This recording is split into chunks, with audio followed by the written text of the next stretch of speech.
Hello my दोस्त, आपके अपने YouTube channel CMC online classes में बहुत बहुत स्वागत करता हूं। चलिए आज क्वेश्चन आपका जो प्रश्नावली 3.2 चल रहा था, जिसमें टोटल क्वेश्चन आपके 2 थे। पहला क्वेश्चन आपको अच्छे तरीके से समझाकर वीडियो को अपलोड कर दिया गया है।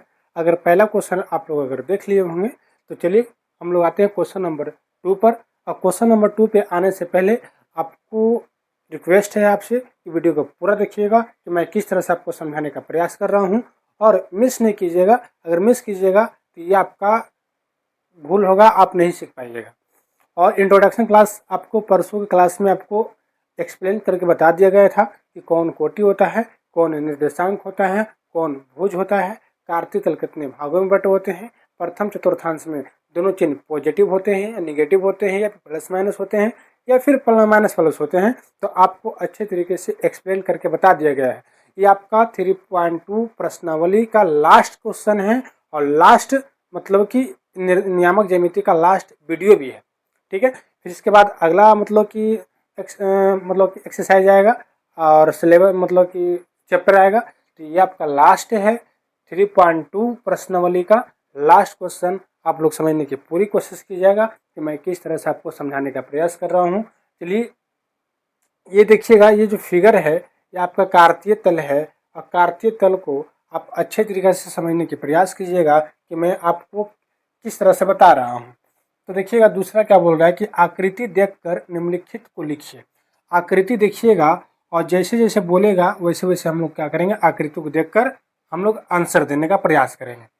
तो चलिए पहला कह रहा है दूसरा का पहला, दूसरा में आपका 8 है, क्वेश्चन है।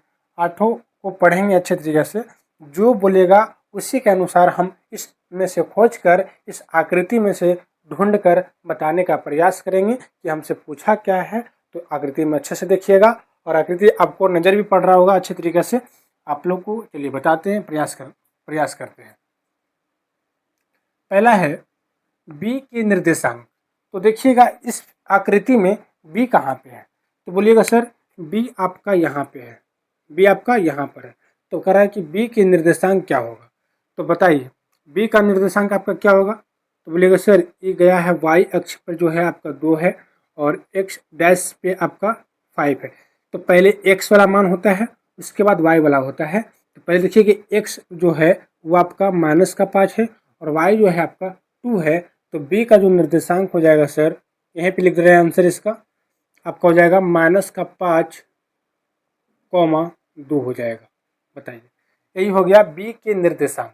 तो बी के निर्देशांक शुरू वाला एक्स का मान पहले बताए थे कि जब भी हम लेंगे निर्देशांक में तो पहले एक्स का मान लेंगे, उसके बाद वाई का मान लेंगे। इस बात को आप भली भांति पिछले वाले क्लास में ही समझ लिए थे। चलिए हम लोग आते हैं सेकेंड नंबर पे, करें सी के निर्देशांक। तो देखिएगा सी कहाँ पे है, तो सी बोलिएगा सर सी यहाँ पे है। ठीक है, तो सी गया है यहाँ पे, एक्स जो है आपका 5 है, और वाई आपका क्या है -5। तो पहले एक्स का होगा, उसके बाद वाई का होगा। तो जाएगा 5, -5, तो जाएगा 5, -5 हो जाएगा सी की निर्देशांक। बात समझ में आ रही है ना। अब देखिएगा कि तीसरा नंबर में निर्देशांक -3, -5 द्वारा पहचाना गया बिंदु। तो देखिएगा -3 और -5 किस बिंदु पर मतलब कि है, तो -3 और -3 देखिएगा, तो -3 आपका देखिए यहाँ है। देखिएगा तो शुरू वाला क्या होगा, शुरू वाला -3 जो एक्स होगा, देखिए -3 यहाँ पे है, और 5 आपका वाई है, तो आपका -5 है। तो बताइए -3 और -5 किस बिंदु पर है, तो बोलिएगा सर ई बिंदु पर। तो यहाँ पे लिख दीजिएगा ई, किसका निर्देशांक है, तो ई के निर्देशांक है। यहाँ पर ऐसे लिख सकते हैं ई के निर्देशांक। कोई दिक्कत, तो ऑप्शन नंबर हो जाएगा तीसरा हो जाएगा ई के निर्देशांक। यही आपका राइट आंसर है। चलिए 4 नंबर में देखते हैं। बोला निर्देशांक 2, -4 द्वारा पहचाना गया बिंदु। बताइए क्या होगा, तो कह रहा है 2, -4। देखिए 2, -4, तो पहले वाला शुरू वाला x होता है, बाद वाला y होता है, तो आपका g बिंदु पर है। तो जो 2 कॉमा जो -4 है वो आपका g के निर्देशांक है। किसका निर्देशांक है? तो g के निर्देशांक। बताइए, समझ में आ रहा है ना? प्लीज़ आपसे रिक्वेस्ट है कि वीडियो को पूरा देखिएगा। वीडियो अगर अच्छा लगता है तो बस प्लीज़ आप लोग अभी तुरंत लाइक कर दीजिए, ताकि मुझे मोटिवेट मिले कि मैं जो बताने का प्रयास कर रहा हूँ बिल्कुल आपको समझ में आ रही है, उसमें कोई डाउट नहीं है। और मैं गारंटी देता हूँ कि मैं बताऊँगा आपको 110% आपको समझ में आएगा। एकदम बिल्कुल राइट बोल रहे हैं, इसमें कोई डाउट नहीं है। आपको समझ में आ भी रहा होगा कि मैं किस तरह से आपको बताने का प्रयास कर रहा हूँ। प्योर जीरो लेवल से आपको बिल्कुल जीरो लेवल से बताने का प्रयास कर रहा हूँ, ताकि वो बच्चा जाने जो बच्चा बिल्कुल मैथ से डरता है, जिसको कभी मैथ मतलब उलटने का किताब मन नहीं करता है, वो भी बोलेगा कि हाँ भैया या हाँ सर हमको समझ में आ रहा है। तो सारा चीज़ हम बता रखे हैं पहले इंट्रोडक्शन वीडियो में। जो नियामक ज्यामिति का जो पहला क्लास था आप लोग नहीं देखे हैं तो वहाँ से जाकर देख सकते हैं। और जो भी इंसान अगर देख लिया है, जो भी स्टूडेंट या जो भी भाई बहन लोग देख लिए होंगे, तो ये चीज़ आपको समझ में आ रहा होगा। बताइएगा, कह रहा है कि डी का भुज। बताइए आपको बताए थे कि भुज क्या होता है और कोटि क्या होता है। तो आपको बताए थे कि x का निर्देशांक, x के निर्देशांक को, x अक्ष को हम लोग भुज कहते हैं। क्या कहते हैं? जैसे देखिए, शुरू वाला क्या होता है? शुरू वाला x होता है और बाद वाला y होता है। तो x अक्ष को क्या कहते हैं? उसको हम लोग भुज कहते हैं। और y अक्ष को क्या कहते हैं? तो बोले सर y अक्ष को हम लोग कोटि कहते हैं। तो इसमें कह रहा है कि d का भुज क्या होगा। तो देखिएगा d कहाँ पे है? तो बोलेंगे सर d आपका यहाँ पे है। तो d आपका यहाँ पे है, तो देखिएगा हमको भुज पूछा है ना, तो x का जो निर्देशांक होगा, यहाँ पर देखिए 6 है x का, तो ये आपका भुज हो गया 6। क्या हो जाएगा? तो d का जो भुज हो जाएगा सर वो आपका 6 हो जाएगा। कोई दिक्कत यहाँ तक? आगे देखिएगा 6 नंबर में बोला कि बिंदु h को कोटि, है ना, x का कोटि, x का कोटि क्या होगा बताइएगा। तो h कहाँ पे है? तो बोलिएगा सर h आपका यहाँ पे है, कोटि कहते हैं, y के अक्ष को हम लोग कोटि कहते हैं। तो देखिएगा कहाँ पे है, h यहाँ पे है, तो ये तो हो गया भुज, कोटि हो जाएगा मेरा -3, क्योंकि y अक्ष को हम लोग कहते हैं कोटि। तो हो जाएगा h का जो कोटि होगा वो आपको हो जाएगा -3 हो जाएगा। क्या हो जाएगा? -3 हो जाएगा। इस बात को आप लोग भली भांति से समझने की पूरी कोशिश कर रहे होंगे जो मैं बताने का प्रयास कर रहा हूँ।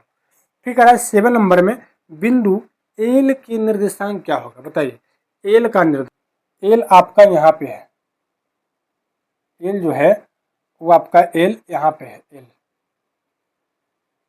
तो बताइए, तो एल पूछ रहा है ना, बोल रहा है कि एल, तो बिंदु एल की निर्देशांक, तो बताइएगा एल के निर्देशांक इसमें कौन हो जाएगा। तो बोलिए सर एल यहाँ है, तो ये तो वाई हो गया 5 हो गया, लेकिन एक्स हमको नहीं पता है, तो मतलब एक्स वैल्यू क्या हो जाएगा 0। इसका मतलब हो जाएगा एल का निर्देशांक हो जाएगा 0,5, क्योंकि एक्स जो है वो आपका 0 है और वाई जो है आपका 5 है, इसलिए यहाँ पे 5 होगा एल का निर्देशांक। बिंदु करा है कि एम के निर्देशांक, बताइए एम का निर्देशांक क्या होगा। तो एम का जो निर्देशांक हो जाएगा, तो एम आपका यहाँ पे है, नहीं दर्शाया हुआ है, एम आपका यहाँ पे है। ठीक है, देखिएगा एम के निर्देशांक पूछ रहा है, तो बताइए जो गया है एक्स डैश की तरफ गया है, तो एक्स बराबर आपका 3 हो जाएगा और वाई बराबर क्या हो जाएगा 0 हो जाएगा। कोई दिक्कत यहाँ तक। तो बिंदु एम के निर्देशांक आपका -3,0 हो जाएगा, बिंदु एल के निर्देशांक आपका 0,5 हो जाएगा। बताइए कोई तरह की दिक्कत यहाँ तक। तो आप लोग के पास ये वाला बुक होना चाहिए। ये आपका बुक जो है बिल्कुल एनसीईआरटी का है, एनसीईआरटी से सारा हम सोल्यूशन करवा रहे हैं। अभी तक तीसरा लेसन जो करवाए हैं 3 लेसन तक, वो आपका करवाए हैं बिल्कुल एनसीईआरटी के बेस्ट सोल्यूशन वीडियो आपको दिए हैं, ताकि आप लोग को कोई तरह का दिक्कत ना हो।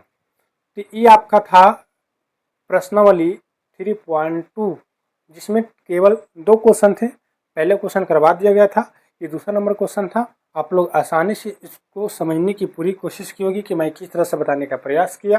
भुज कौन होता है, कोटि कौन होता है। तो एक्स अक्ष को भुज कहा जाता है, वाई अक्ष को कोटि कहा जाता है।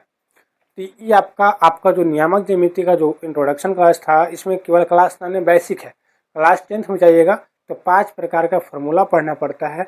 उसी के फार्मूला के आधार पर हम लोग क्वेश्चन बनाते हैं, दूरी सूत्र बनाते हैं, वो आपका क्लास 10th में पढ़ना है। क्लास 9th में यही इतना पढ़ना था। जो आपको समझना है कि कार्तीय तल कितने भागों में होता है, सारा चीज़ बता दिया गया है। तो लेकिन अभी सर अगला चैप्टर क्या पढ़ाइएगा, तो आपका नेक्स्ट जो चैप्टर होगा वो आपका होगा, बता देते हैं। नेक्स्ट चैप्टर जो होने वाला है आपका,